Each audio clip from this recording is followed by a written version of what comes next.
জীবনের জয়গানে নতুনের সন্ধানে ঘুরে বেড়াই দেশে দেশে পথে পথে প্রবাসে পথে পথে প্রবাসে জীবনের জয়গানে নতুনের সন্ধানে ঘুরে বেড়াই দেশে দেশে পথে পথে প্রবাসে পথে পথে প্রবাসে পথে পথে প্রবাসে পথে পথে প্রবাসে পথে পথে প্রবাসে পথে পথে প্রবাসে।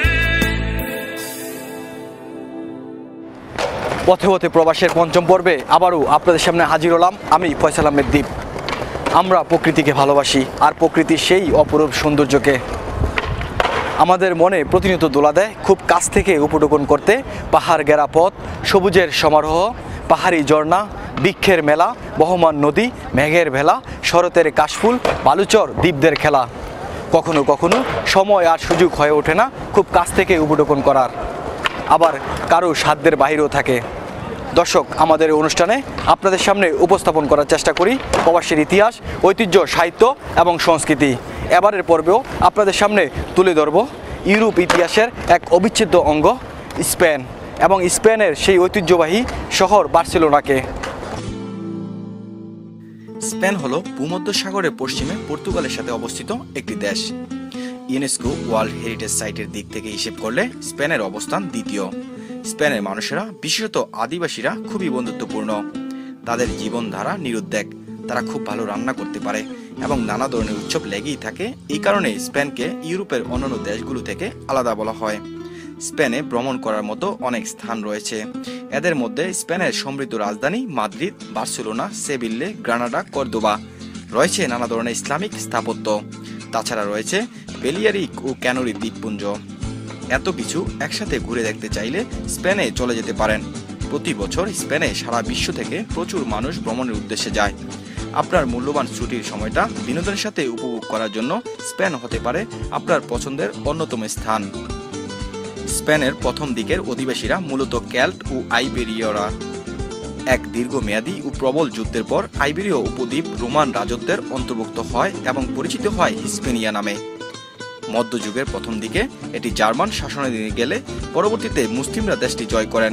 শুরু হয় মুসলিম শাসন অবসানের জন্য উত্তরের খ্রিস্টান রাজ্যসমূহের এক এলোমেলো এবং অত্যন্ত দীর্ঘকালীন প্রক্রিয়া। অবশেষে সফল হয় খ্রিস্টানরা।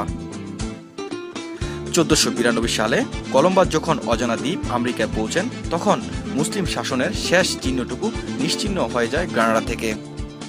নতুন সাম্রাজ্য স্পেনকে ইউরোপের সবচেয়ে শক্তিশালী রাজ্যে পরিণত করে এবং ষড়বিংশ শতাব্দী থেকে সপ্তবিংশ শতাব্দীর অর্ধভাগ পর্যন্ত স্পেন ছিল পৃথিবীর অন্যতম প্রধান পরাশক্তি। স্পেনের এই স্বর্ণযুগ বিভিন্ন কুন্দল এবং অন্যান্য সমস্যার কারণে একসময় নিরানন্দ হতে শুরু করে। উপরন্তু ঊনবিংশ শতাব্দীতে ফরাসিদের আক্রমণ দেশটিতে তৈরি করে ভীষণ বিশৃঙ্খল অবস্থা। ফুসে ওঠা স্বাধীনতা আন্দোলন অধিকাংশ রাজ্যকে ছিন্ন বিচ্ছিন্ন করে দেয় এবং রাজনৈতিকভাবে দেশটি অস্থিরতা সৃষ্টি করে। বিংশ শতাব্দীতে এক ধ্বংসাত্মক গৃহযুদ্ধ এবং পরবর্তীতে স্বৈরশাসনের ফলে দেশটিতে এক ধরনের স্থবিরতা বিরাজ করে, যদিও তা শেষ হয় অর্থনৈতিক গতিশীলতার মধ্য দিয়ে। 1978 সালে দেশটিতে গণতন্ত্র ফিরে আসে। এক সাংস্কৃতিক নবজাগরণ ও অর্থনৈতিক উন্নতির পর 1986 সালে দেশটি ইউরোপীয় ইউনিয়নে যোগ দেয়।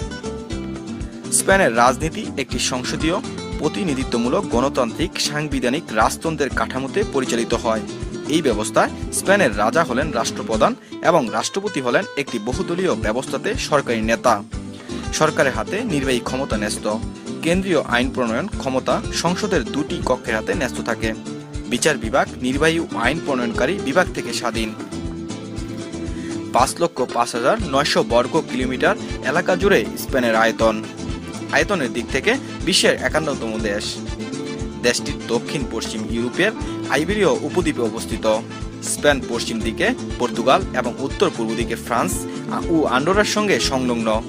দেশটির উত্তরে বিস্কাই উপসাগর, দক্ষিণ দিকে জিব্রাল্টার প্রণালী, প্রণালীর দক্ষিণে মরক্কো, পশ্চিম ও দক্ষিণ পশ্চিম দিকে আটলান্টিক মহাসাগর, পূর্ব ও দক্ষিণ পূর্ব দিকে ভূমধ্যসাগর। স্পেনের সমুদ্র সীমায় ৭,৮০০ কিলোমিটার লম্বা। দেশের সর্বোচ্চ পর্বত মাউন্ট তেইদে। স্পেনের মোট লোক সংখ্যা ৮,২৭,১৭,০০০। প্রধানত কাস্টিলীয়। দেশটির সরকারি ভাষা কাস্টিলীয় স্পেনীয়। তাছাড়া স্পেনে বাস্ক, আস্তুরীয়, কাতালান ও গালিসীয় ভাষাভাষীও রয়েছে। সারা দেশে ৯৬% নাগরিক ক্যাথলিক খ্রিস্টান। এক পূর্ণিমা রাতে এই পৃথিবীতে আশ্চর্য এক ঘটনা ঘটেছিল। ৭ সাগর ১৩ নদীর ওপার থেকে পঙ্খিরাজ ঘোড়ায় চড়ে এক রাজকুমার এসেছিল। এমন স্বপ্ন হয়তো অনেকেই দেখেন, আবার অনেকের স্বপ্ন ডানা থাকলে ভালো হতো, ঘুরে বেড়ানো যেত পৃথিবীর এক প্রান্ত থেকে অন্য প্রান্তে। আবার এমন স্বপ্ন ডানা ছাড়াই অনেকেই বাস্তবে রূপ দিচ্ছেন। দর্শক, যাচ্ছি ছোট্ট একটা বিরতিতে, কোথাও যাবেন না, আমাদের সাথেই থাকুন। পথে পথে প্রবাসে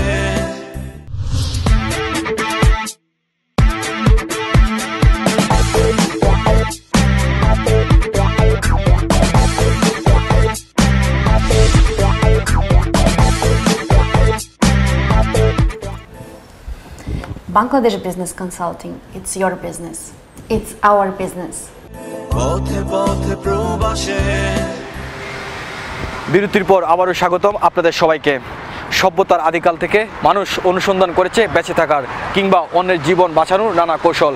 প্রাত্যহিক জীবনকে সহজতর করার লক্ষ্যে এগুলোকে আয়ত্তে এনেছে দিনের পর দিন পরিশ্রম আর চিন্তার বিকাশমান অবস্থার ভেতর দিয়ে। দর্শক, এবারে শুনবো আমাদের পথে পথে প্রবাসের নিয়মিত অতিথির কথা। স্পেনের ক্যাটালোনিয়া প্রদেশের রাজধানী বার্সেলোনা।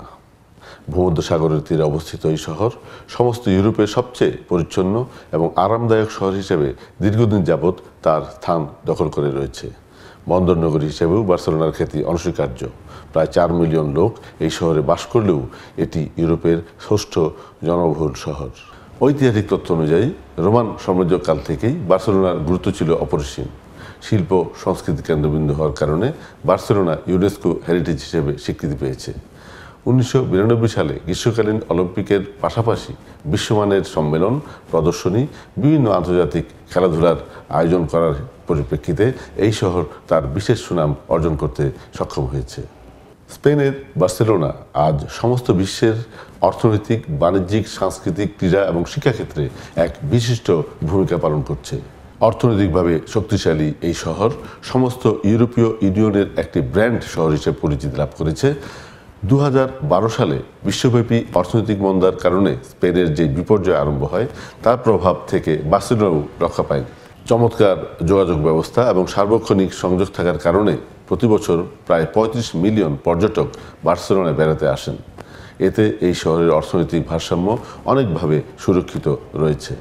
স্পেনের রানী সুফিয়ার উদ্যোগে এখানকার এক হাসপাতাল বাংলাদেশ থেকে আসা অ্যাসিড দগ্ধ প্রচুর তরুণীর চিকিৎসা করেছে। বাংলাদেশের সঙ্গে এক চমৎকার এবং আন্তরিক সম্পর্কের পরিপ্রেক্ষিতে রানী সোফিয়া এখানকার সমস্ত বাংলাদেশিদের কাছে বেশ জনপ্রিয়। বার্সেলোনায় বসবাসকারী বাংলাদেশিরা অনেকেই চাকরি বা ব্যবসার মাধ্যমে জীবিকা নির্বাহ করছেন। ভূমধ্যসাগরে আবহাওয়ার কারণে অনেকেই এই শহরের বসবাস করার ব্যাপারে বিশেষভাবে আগ্রহী। চমৎকার আবহাওয়া, শক্তিশালী অর্থনৈতিক পরিস্থিতি এবং শান্তিপূর্ণ শহর হিসেবে বার্সেলোনা দেশি বা বিদেশিদের কাছে সমানভাবে সমাদৃত। ফুটবল প্রেমিকরা এখানে আসেন বিশ্বখ্যাত বার্সেলোনা ফুটবল ক্লাব এবং তাদের সমস্ত কার্যক্রম এবং পুরো শহর জুড়ে এই ঐতিহাসিক ক্লাবের অবস্থান নিজ-চক্ষে দেখার জন্য। আধুনিক বিশ্বের এক আধুনিক শহর হলেও বার্সেলোনা রক্ষা করেছে স্পেনের ক্যাটালোনিয়া সমস্ত ঐতিহ্য, জীবনযাত্রা এবং তাদের সেই অসাধারণ জাতীয়তাবোধ। পরিশেষে বলা যায়, এই সমস্ত ইউরোপে বসবাসকারী বাংলাদেশিদের কাছে বার্সেলোনা হচ্ছে একটি অত্যন্ত প্রিয় নাম। এখানকার সেই আতিথেয়তা, জনপ্রিয় খাদ্য, জনপ্রিয় পোশাক, জনপ্রিয় আবহাওয়া সব কিছু মিলে আজকে বাংলাদেশিদের কাছে বার্সেলোনা হচ্ছে একটি সমাদৃত নাম। স্পেনের দ্বিতীয় বৃহত্তম শহর হলো বার্সেলোনা। প্রায় ২০০০ বছর আগে বার্সেলোনার পূর্ব নাম ছিল আইবেরিয়ান একটি গ্রামের নাম বারকেনো। বারকেনো গ্রামের নামকরণ থেকেই বার্সেলোনার জন্ম। বর্তমান সময়ে বার্সেলোনা তার পরিচিতি প্রসার করেছে জনপ্রিয় খেলা ফুটবল খেলার মাধ্যমে। সারা বিশ্বের জনপ্রিয় খেলোয়াড়দের তালিকাবদ্ধ করে রেখেছে বার্সেলোনা ফুটবল ক্লাব। তাই তো ফুটবল প্রেমীদের কাছে বার্সেলোনা এখন স্বপ্নের শহর।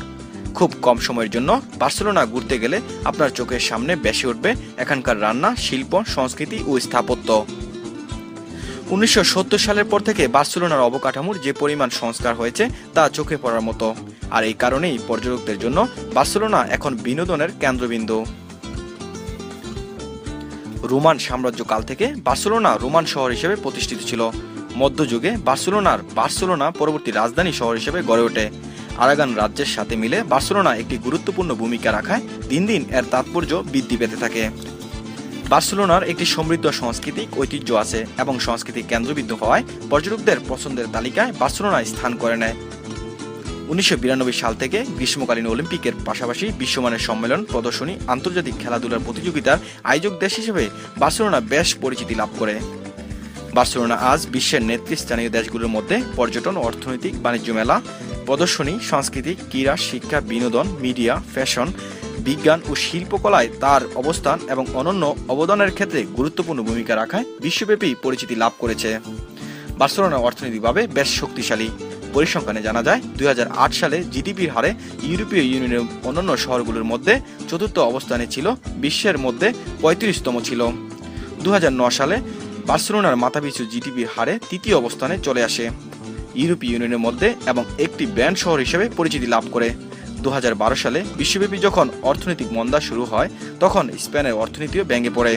তার প্রভাব বার্সেলোনা আসলে অর্থনৈতিক পুনরুদ্ধারের জন্য বার্সেলোনায় প্রচুর লোক বেকার হয়ে পড়ে।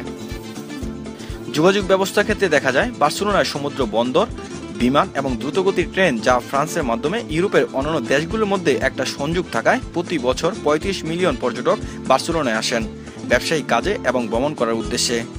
পরিশেষে বলা যায় বার্সেলোনা হলো স্পেনের দ্বিতীয় বৃহত্তম শহর, যা ইউরোপের অন্যান্য দেশগুলোর সাথে সামঞ্জস্য বজায় রেখে তার নিজস্ব ঐতিহ্য, সংস্কৃতি, সাহিত্য এবং গুরুত্বপূর্ণ ইতিহাস ধারণ করে পরবর্তী প্রজন্মের জন্য সমৃদ্ধ করেছে। তা সত্যি অনস্বীকার্য।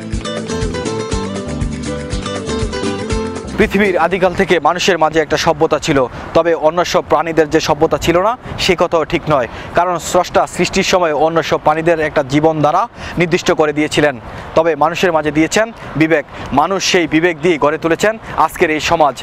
আমাদের অনুষ্ঠান সম্পর্কে আপনাদের মতামত জানাতে পারেন, যুক্ত হতে পারেন আমাদের সাথে ফেসবুকে www.facebook.com/পথে-পথে-প্রবাসে। আমাদেরকে ইমেল করতে পারেন pothepothe-probashe@gmail.com। যাওয়ার সময় হলো, তবে আবার দেখা হবে অন্য কোনো দেশে, অন্য কোনো শহরে। ভালো থাকুন, সুস্থ থাকুন, আল্লাহ হাফেজ।